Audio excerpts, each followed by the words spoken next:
마태복음 21장 1절부터 11절까지 말씀을 한 절씩 교독하겠습니다. 그들이 예루살렘에 가까이 가서 감람산 벳바게에 이르렀을 때에 예수께서 두 제자를 보내시며 이르시되 너희는 맞은편 마을로 가라. 그리하면 곧 매인 나귀와 나귀 새끼가 함께 있는 것을 보리니 풀어 내게로 끌고 오라.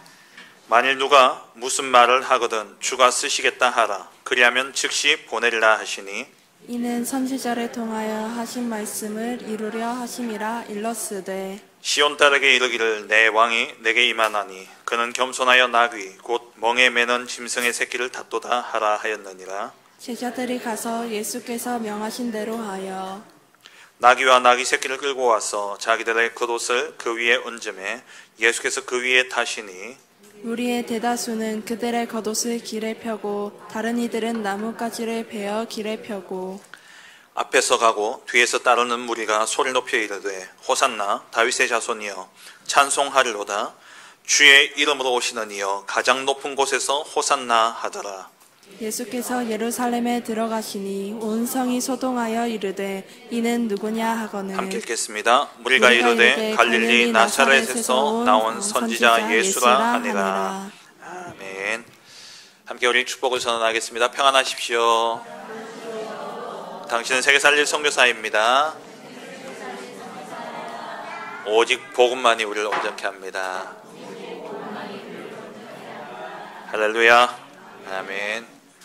예, 오늘 집사님 기도 가운데서도 말씀드렸습니다만은 여러분 기도해 주셔서 우리 렘넌트 연합수련회 은혜 가운데 잘 다녀왔습니다. 특별하게 이렇게 꽉 짜여진 말씀의 그런 시간들보다도 서로 좀 교제하고 또 즐기고 그러면서 하나 될 수 있는 그런 시간으로 인도받았고요. 출발할 때는 또 우리 전도사님을 통해서 예수 그리스도로 우리가 시작하고 진짜 살리는 말로 인도받자 말씀 받았고 또 저녁에 우리 모여서 말씀 받을 때는 내가 누구며 또 나를 하나님이 어떻게 쓰실 것인지에 대해서 우리가 늘 기도하고 고민하며 찾아야 된다 말씀했습니다. 하나님이 나를 창조하셨고 하나님 나를 사용하시고 하나님 나를 보내신다는 사실이 우리 렘넌트들 속에 각인되어진다면 이 아이들이 어디를 가든지 무엇을 하든지 어느 자리에 서든지 간에 하나님을 인정하고 하나님의 도우심을 구하고 하나님의 영광을 위해서 하는 그러한 렘넌트로서 세상의 틀을 바꾸는 그러한 우리 후대들이 되어줄 줄 믿습니다. 기도해 주셔서 감사하고 또 오늘로서 이제 오늘 HRC로서 마지막 여름의 중요한 훈련들이 이제 마무리되어지고 우리 아이들 개학과 함께 학교로 돌아가게 되어집니다.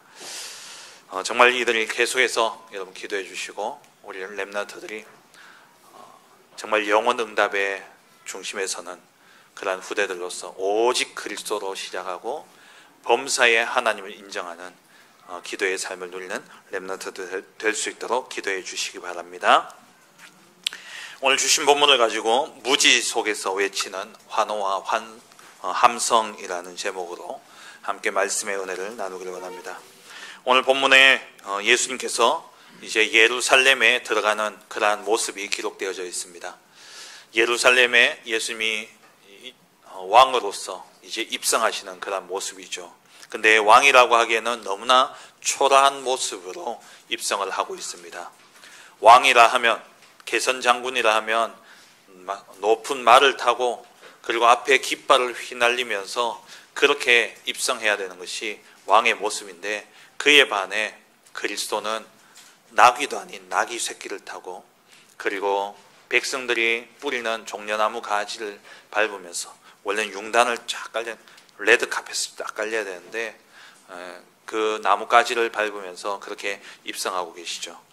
이러한 모습이 초라해 보이기도 하지만 영적인 비밀을 아는 자에게는요 오늘 불렀던 찬양처럼 영광의 왕 정말 모든 전쟁에 능한 승리의 왕 그 그리스도가 입성하고 계신 그 사실을 우리가 보게 되어지는 것이죠.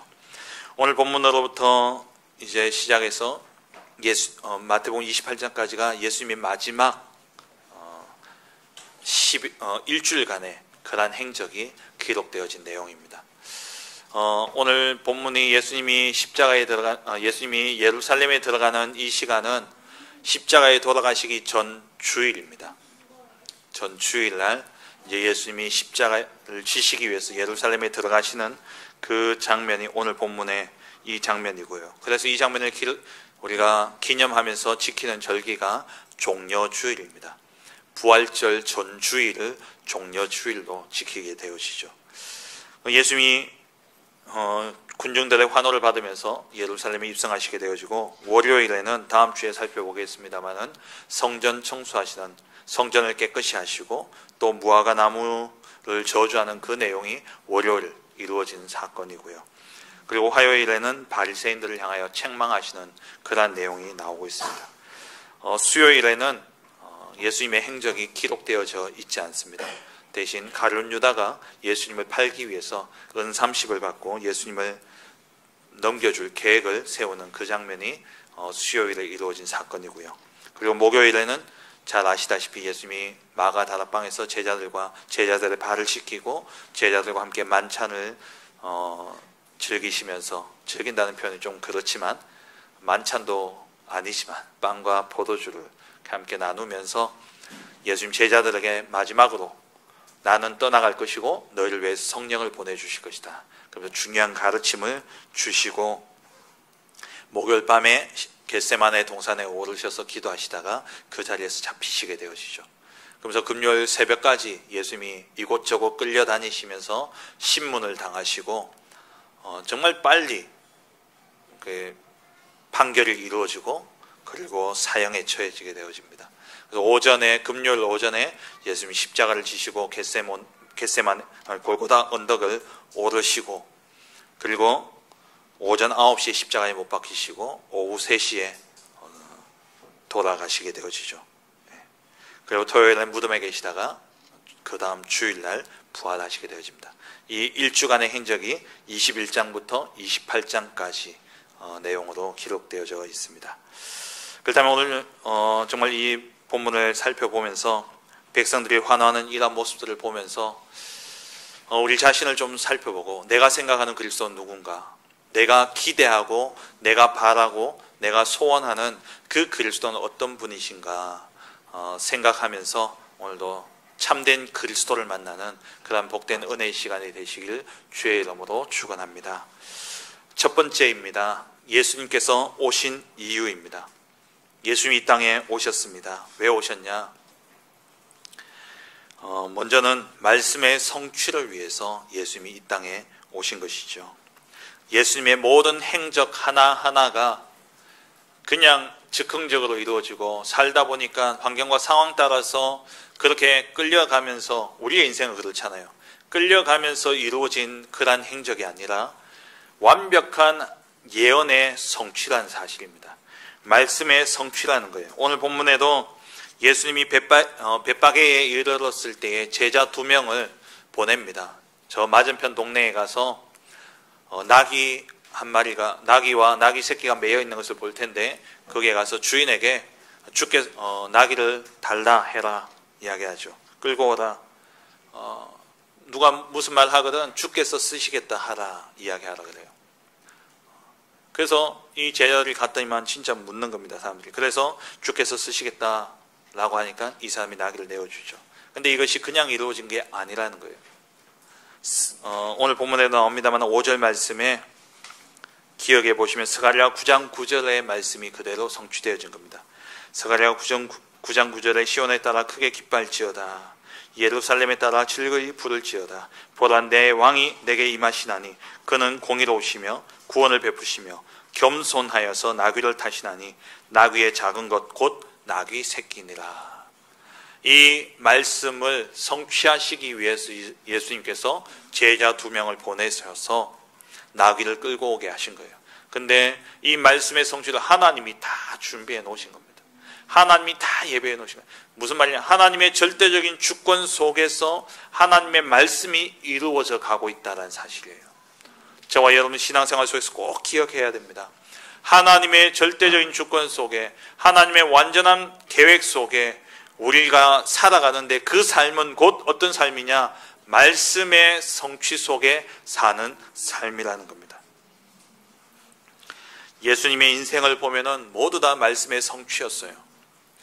특히 마태복음은, 우리가 마태복음을 시작하면서도 말씀드렸습니다마는, 마태복음은 그 핵심 주제가 뭐냐니까 예수가 그리스도 되심과 하나님의 나라입니다마는, 그와 함께 마태가 보여주고자 한 것은 유대인들에게 하나님의 말씀이 그대로 성취되어진 사건이 바로 예수 그리스도의 생애와 그리고 죽으심과 부활이다라는 것을 마태가 기록해서 유대인들에게 보여준 거예요. 그게 바로 마태복음이죠. 그래서 예수님이 베들레헴에 탄생하신 것과 그 탄생한 그 여정을 보면은 어떻게 보면 우연이잖아요.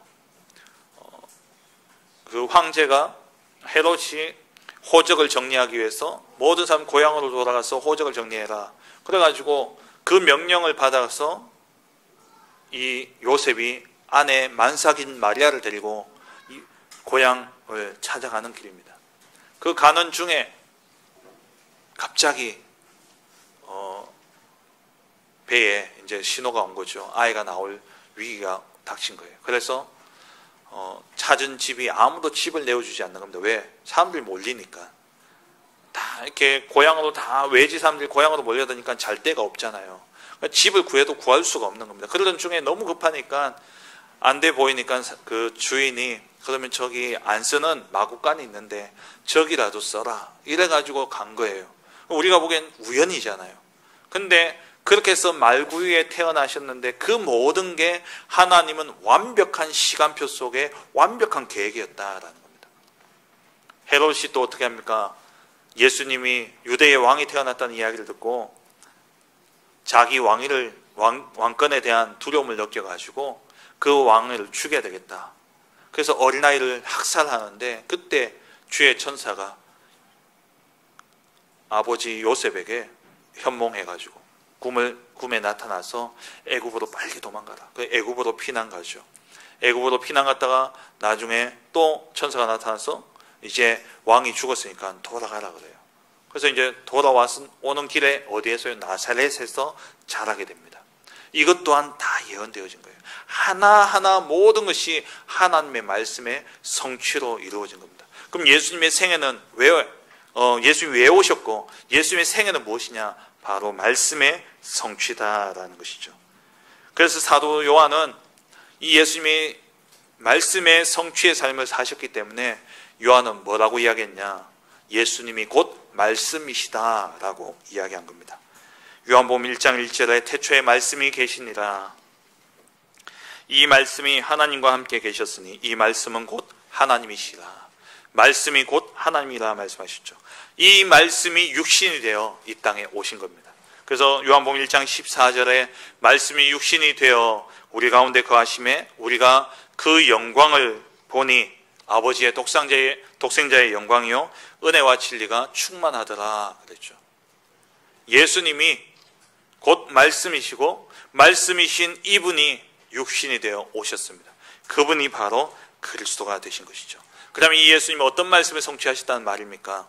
예수님은 바로 하나님께서 그리스도를 보내시겠다는 그 예언의 성취로 예수님이 오신 것이죠.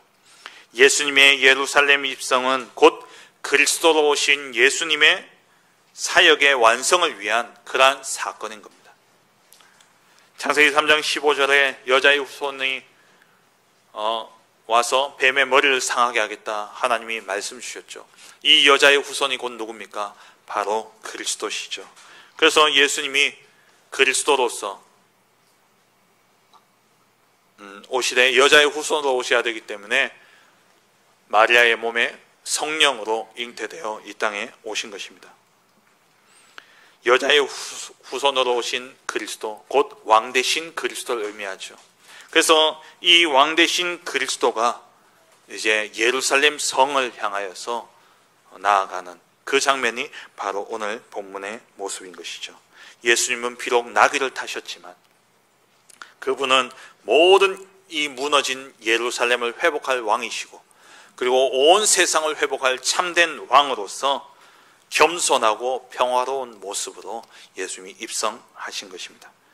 그리고 이 그리스도는 어떤 말씀을 성취하셨습니까? 십자가의 죽으심으로 출애굽기 3장 18절에 희생 제물이 되어주셨죠. 예루살렘은 성전이 있는 곳입니다. 그 성전에서는 매일 제사가 드려져요. 그 성전에 늘 그러면 뭐가 드나듭니까? 이 제물 되어진 양들이 또 소들이 계속해서 예루살렘에 들어가는 겁니다.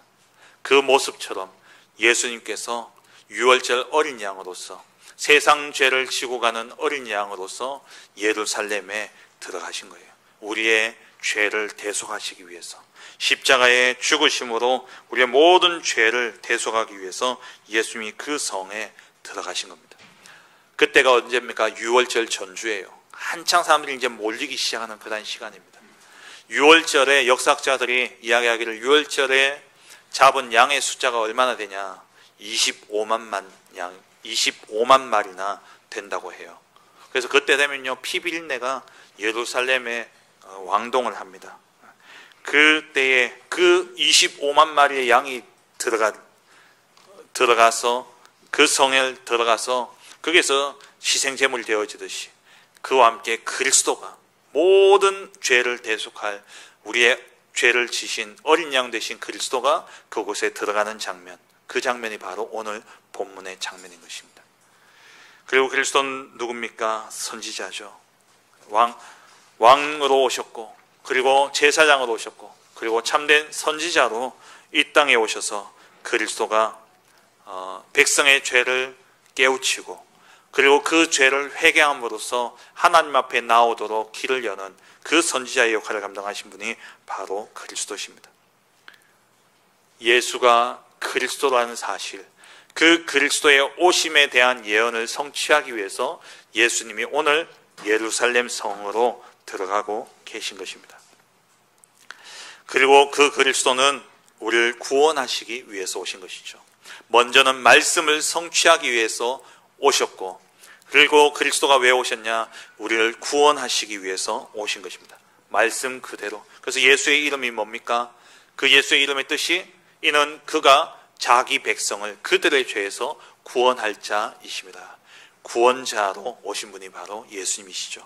그래서 십자가의 죽으심으로 마태복음 20장 28절에 인자가 온 것은 섬김을 받으려 함이 아니라 도리어 섬기려 하고 많은 사람의 대속물로 자기 목숨을 내어주기 위해서 오셨다 말씀하시죠. 그래서 우리의 죄를 대속하기 위해서 십자가의 죽으심으로 우리의 모든 죄를 대속하셨습니다. 그리고 요한일서 3장 8절에 하나님의 아들이 나타나신 것은 마귀의 일을 멸하려 하십니다. 마귀의 일을 멸하기 위해서 예수님이 오신 거예요. 그래서 참된 왕이 되셔서 사단의 모든 권세를 이기기 위해서 예수님이 오신 것입니다. 그리고 그리스도는 내가 떠나감으로 너희에게 유익이다. 내가 감으로써 너희에게 보혜사, 또 다른 보혜사를 보내주시겠다 약속하셨죠. 그 성령이 오셔서 하는 일이 뭡니까?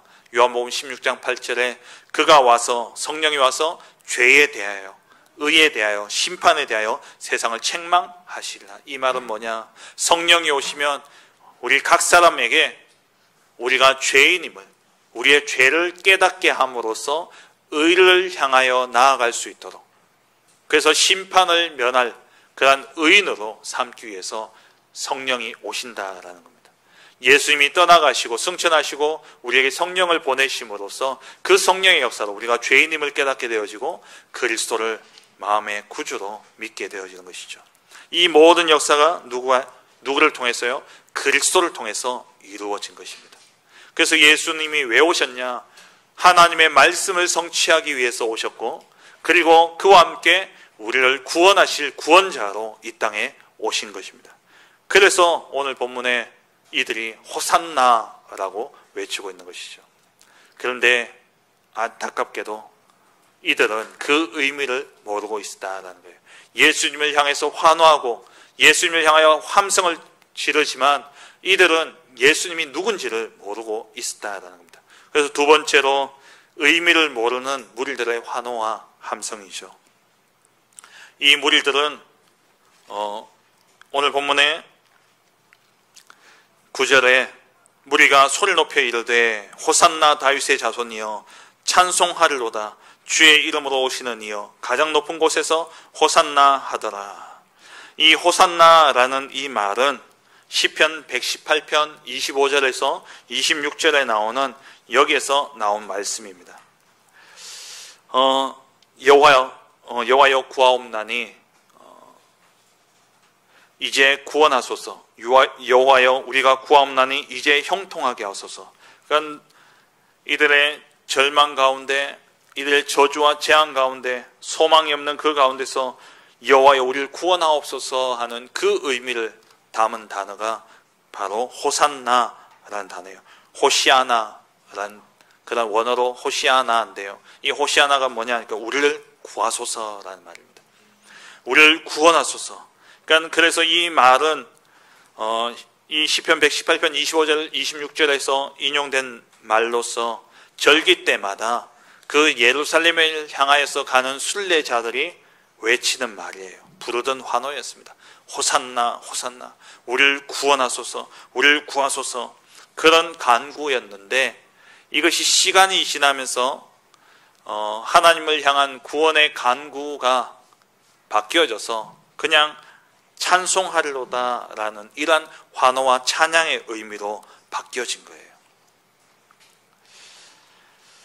그러면서 이들이 외치는 겁니다. 호산나 다윗의 자손이요. 이 다윗의 자손, 이 말은 지난주에 말씀드린 것처럼 메시아적인 칭호인데, 근데 이들이 외치는 이 칭호는 진짜 예수님이 메시아다라는 이러한 의미를 가지고 부르기보다도 이들은 그냥 예수님을 그냥 그 다윗의 자손이기 때문에 그렇게 부른 것이죠. 그러니까 분명한 그리스도의 의미를 알지도 못한 채, 그리고 이 예수님이 진짜 참된 메시아로 그리스도로 오셨다라는 이 사실을 인정하지도 않으면서 이들은 그냥 환호하고 그리고 외치고 있는 겁니다. 이들이 부르는 그러한 환호와 달리 이들이 가지고 있는 그 예수님을 향한 기대와 예수님을 대해서 아는 인식은 완전히 달랐던 것이죠. 당시의 유대인들이 가진 일반적인 메시아관은 우리가 계속해서 살펴봤습니다마는 바로 정치적이고 그리고 민족적인 해방자로서의 그러한 메시아를 소원하고 기다리고 있었던 거예요. 로마의 압제에서 벗어나 이스라엘 왕국을 회복시킬 그러한 다윗과 같은 인물로서 이들은 메시아를 기다리고 있었던 겁니다. 이러한 메시아로 예수님을 바라보았던 것이죠. 이들이 왜 모였냐, 이 모인 이유에 대해서 같은 이 모습을 기록한 장면이 요한복음 11장에 나옵니다. 요한복음 12장에 나오는데 요한복음 12장 17절 18절에 보면은 이들이 왜 이곳에 모였냐니까 12장 17절입니다. 나사로를 무덤에서 불러내어 죽은 자 가운데서 살리실 때에 함께 있던 무리가 증언한지라. 이에 무리가 예수를 맞음은 이 표적 행하심을 들었습니다. 그러니까 이 앞에 예수님이 예루살렘에 입성하셨어요. 들어올 때 막 환호가 일어나는 거예요. 그 성문 앞에 환호가 일어나는 것을 보고 나중에 예루살렘 성에 있던 사람들이 이게 무슨 소리냐, 이게 왜 이러냐 라고 물으니까 그 가운데 예수님을 따라왔던 자들이 어떤 자들이었냐, 예수님 요한복음 11장에 보면은 죽은 나사로를 살리는 장면이 나오거든요. 그걸 보고 이제 예수님을 왕으로 삼기 위해서, 또 그 앞에 요한복음 6장에 보면은 예수님이 오병이어의 기적을 통해서 많은 무리들을 먹이니까 그 기적을 보고 예수님을 왕으로 삼으려 했던 이러한 무리들이 모여서 예수님을 따라온 겁니다. 따라와서 막 이들이 외치는 거예요. 호산나 다윗의 자손이여, 찬송하리로다 주의 이름으로 오시는 이여, 가장 높은 곳에서 호산나, 이렇게 막 외친 거예요. 그런데 이들의 이 함성과 이 외침이 자기들의 기대와 자기들의 어떤 소망을 담은 외침이었지, 참된 그리스도의 일을 기뻐하며 참된 그리스도로 오신 이 메시아 되신 예수님을 기뻐하며 외치는 외침이 아니었다라는 겁니다. 이들의 환호와 이 함성은 메시아를 믿는 믿음이 아닌 이적과 기사를 봄으로써 그들의 기대와 모인 군중의 그런 분위기 때문에 일어난 그런 외침이었지 진짜 예수님이 그리스도십니다 라는 이 고백이 아니었다라는 것입니다.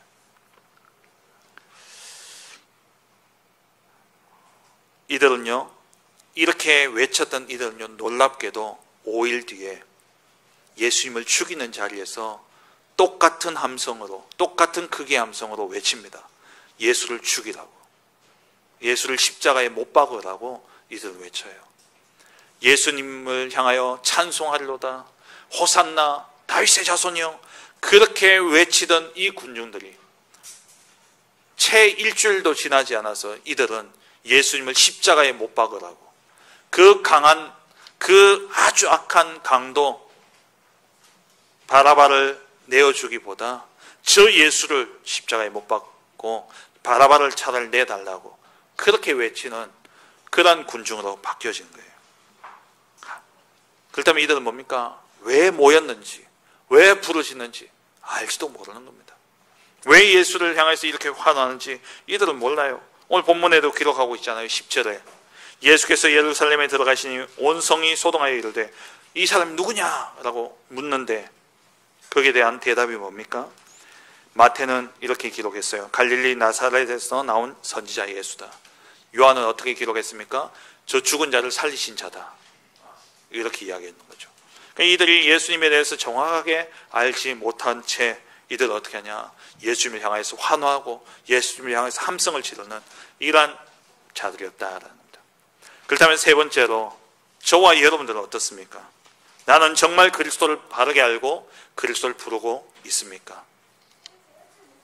늘 질문하셔야 돼요. 나는 내가 아는 그리스도, 내가 진짜 그리스도를 알고 있는가? 여기에 대해서요, 우리는 자꾸 질문하셔야 됩니다. 신앙생활을 연수로 생각하는 사람들이 많이 있습니다. 신앙생활을 우리가 연수로 생각하면서 나는 몇 년 믿었다, 몇 년 교회 다녔다, 그게 나의 신앙의 근간인 줄 착각하는 사람들이 있어요. 신앙생활은 물리적 시간이 아닙니다. 우리가 얼마만큼 그리스도께 집중하느냐예요. 신앙생활은 우리가 얼마나 많은 응답을 받았고 얼마나 큰 기적을 보았고 내가 얼마나 많은 시간을 교회 다녔는가, 그것이 중요한 것이 아니라 우리는 날마다 그리스도와의 교제가 얼마만큼 이루어지는가, 이것이 신앙생활의 가장 중요한 부분이 되어지는 겁니다. 그리스도와의 교제와 이 연합이 누려지지 않은 채 시간만 보낸 신앙생활을 한 사람들이 바로 오늘 본문에 나오는 이 유대인들입니다. 이들의 모습이에요. 참된 의미는 모른 채, 그리스도가 누군지도 모른 채, 예수님이 진짜 누군지도 모른 채 피상적으로, 형식적으로 외치는 외침, 형식적으로 다윗의 자손이여, 그러니까 이 다윗의 자손이여, 그리고 호산나, 이 참된 의미는 사라진 채 그냥 형식적으로 순례자의 길을 가는 동안에, 예루살렘을 향해서 가는 동안에 그냥 외치는 외침이에요. 호산나 부르면서 그냥 다윗의 자손이여 이렇게 외치며 가는 그 외침입니다. 그 가운데 누가 있으냐? 예수님이 있었다라는 거예요. 의미도 모른 채 그냥 외치던 거예요. 우리의 신앙생활이요, 의미는 모른 채 그 참된 의미, 참된 그리스도의 그 구원의 감사와 감격이 없이 그냥 오랫동안 예수를 들어왔고 오랫동안 교회를 다녀왔고 그랬기 때문에 내가 그냥 부르는 예수가 아닌가 우리는 생각하셔야 돼요. 메시아에 대한 참된 의미는 퇴색되어지고 자기만의 그리스도, 자기 민족만의 그리스도를 만들어서 그것을 바라고 그 기대대로 환호하고 있는 이 유대인의 모습이 나의 모습이 아닌가. 여러분, 신앙생활 잘하다가 절망될 때가 있죠. 좀 낙심될 때가 있죠. 언제입니까? 언제입니까? 하나님의 말씀이 내게 임하지 않기 때문에 낙심되어집니까? 대부분은요, 환경과 상황 때문에, 내게 일어나는 문제 때문에 내가 낙심하고 좌절하는 거예요. 그거는 이 유대인들과 똑같은 모습이에요. 똑같은 모습입니다. 내가 바라는 나를 위한 그리스도, 나만의 그리스도, 우리 민족만의 그리스도를 만들어 놓고 그것을 기대하고 그것을 기다리는 유대인들처럼 우리도 그렇게 신앙생활을 하고 있지는 않는가 우리는 돌아봐야 돼요. 여러분의 신앙생활의 참된 행복과 응답은 무엇입니까? 오늘 본문에 나온 이 무리는 죽은 자를 살린 그 모습 때문에 예수님을 따라간 자들이었습니다. 먹을 것이 없는 그 가운데 오병이어의 기적 때문에 예수님을 따라간 자들이었어요. 여러분들은 무엇 때문에 예수님을 믿고 무엇 때문에 예수님을 따라가고 있습니까? 우리는 늘 그리스도와의 이 교제와 연합이 늘 우리 삶에 있어야 됩니다. 지난주에 말씀드린 것처럼 그리스도를 안다라는 것은 지식적인 알미 아니라 그랬어요. 안다라는 것은 지속적인 교제 속에서 체험되어짐으로 알아가는 게 안다라는 겁니다. 정말 그리스도를 우리는 날마다 알아가는 삶이 되어져야 돼요. 그리스도는 하나님의 지혜입니다. 우리가 그리스도를 안다는 것은 곧 하나님의 지혜를 아는 겁니다. 우리가 그리스도를 안다는 것은 그리스도는 곧 하나님의 능력이기 때문에 우리는 그리스도의 능력을, 하나님의 능력을 알아가는 거예요. 우리의 삶을 통해서.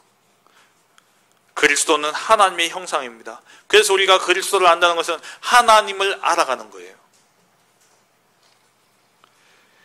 그리스도 안에는요, 무한한 풍성이 있습니다. 에베소서 3장 18절 19절 말씀에 능히 모든 성도와 함께 지식에 넘치는 그리스도의 사랑을 알고, 그러니까 지식에 넘치는 그리스도의 사랑, 우리의 인간의 생각을 넘어서는 그리스도의 사랑이라는 거예요. 그 사랑은 어떠냐? 너비와 길이와 높이와 깊이가 한이 없는 겁니다. 그것을 날마다 알아가는 게 우리가 그리스도를 알아가는 삶이에요. 그것이 신앙생활이라는 겁니다. 그냥 예수 그리스도 구원의 길 다 알죠. 그 구원의 길에서 나오는 그리스도의 삼직 다 알죠. 우리 재성이도 할 줄 알고, 우리 규현이도 할 줄 알고, 구원의 길로 다 안다니까요. 그렇게 아는 그 지식 속에서 부르짖는 호산나가 아니라는 말이에요. 그리스도와의 깊은 교제 속에 우리가 그리스도를 알아가면 알아갈수록 그 길이와 넓이와 높이와 깊이를 우리가 알아가는 것, 그 속에 풍성함을 누려가는 삶, 그것이 그리스도를 아는 것입니다. 고린도전서 2장 10절에 오직 하나님이 성령으로 이것을 우리에게 보이셨으니 성령은 모든 것 곧 하나님의 깊은 것까지도 통달하시느니라. 하나님의 깊은 것, 그 깊은 것이 어디에 있습니까? 누구 안에 있습니까? 그리스도 안에 있는 거예요. 그리스도 안에 숨겨진 깊이와 넓이와 높이와 길, 그것을요 날마다 우리가 알아가야 됩니다. 골로새서 1장 17절 18절에 또한 그가 만물보다 먼저 계시고 만물이 그 안에 함께 섰느니라. 만물이 그 안에 있다 그랬어요.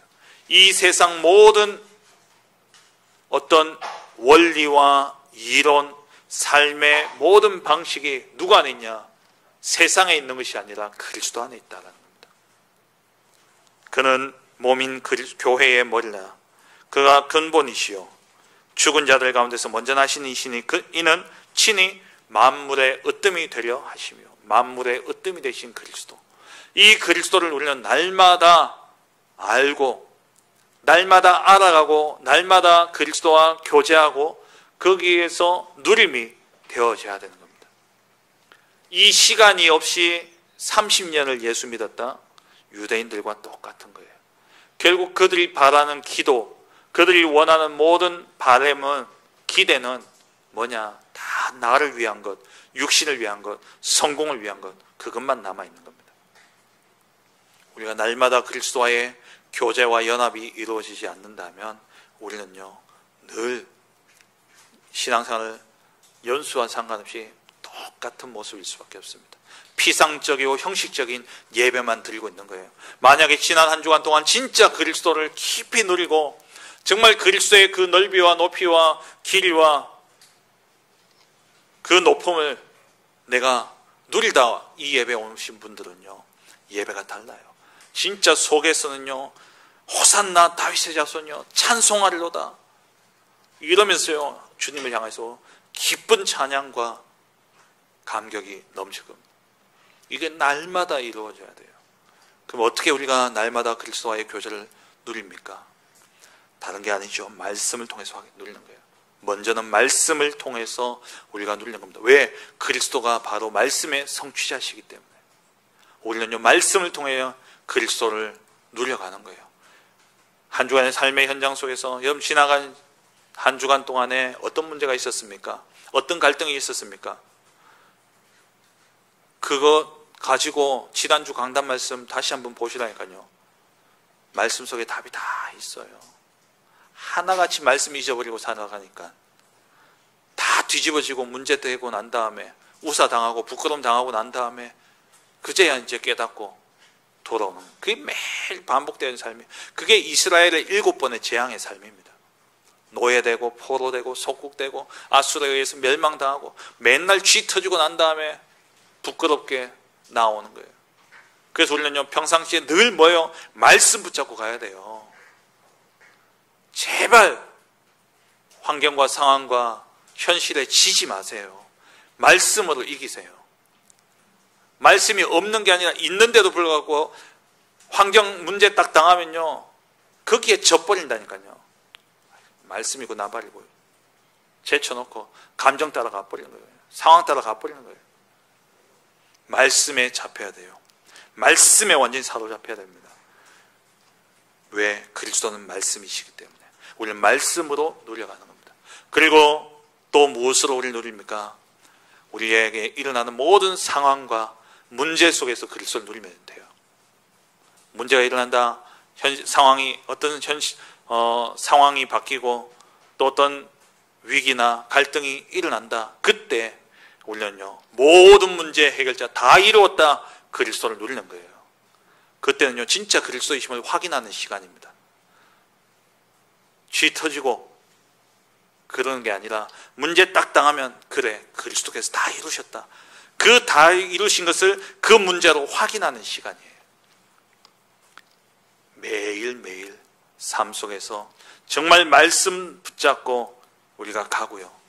문제, 어려움, 현실 속에 여러 가지 환경과 상황, 어려움들이 당할 때에 그때는요, 모든 문제 해결자 되신 그리스도이심을 확인하는 시간입니다.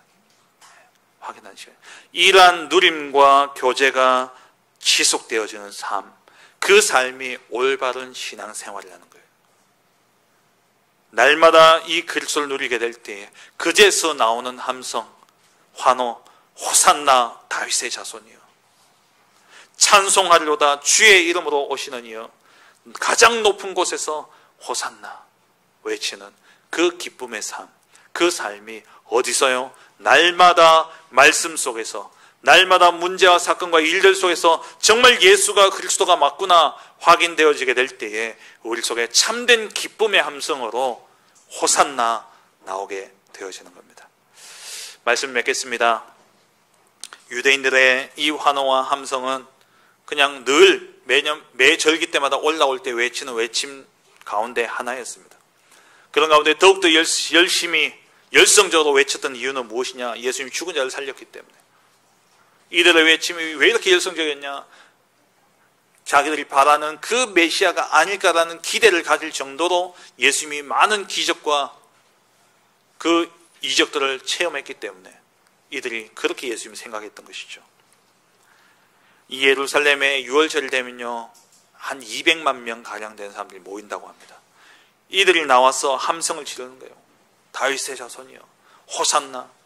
그런데 진짜 의미를 아는 자들은 없었습니다. 정말 예수님이 이 환호의 대상이 되어지실 분이라는 사실을 진짜 아는 자들은 없었다라는 거예요.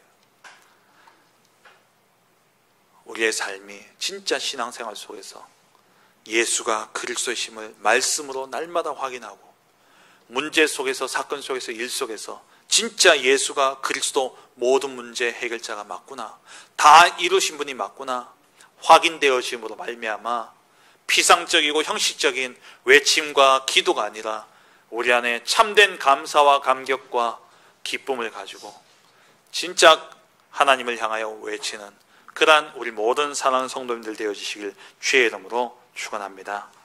전능한 신 하나님 아버지, 감사를 드립니다. 오늘도 말씀을 통하여서 우리가 쉽게 간과하며 지나갈 수밖에 없었던 피상적이고 형식적인 신앙생활을 해서 진짜 참된 감사와 감격이 넘치는 신앙생활로 하나님 깨닫고 돌아오게 하시는 애 감사합니다.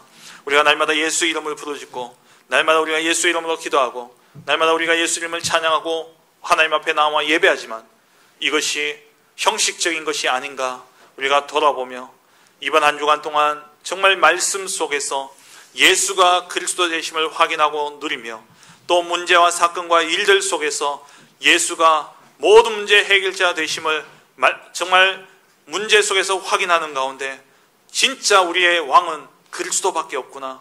정말 내 안에 모실 참된 왕은 그리스도밖에 없구나 깨달음으로 나의 마음문을 열고 진짜 그리스도를 왕 되신 그리스도를 모시며 호산나 다윗의 자손이여 외치는 복된 한 주간 되어줄 수 있도록 축복하여 주옵소서.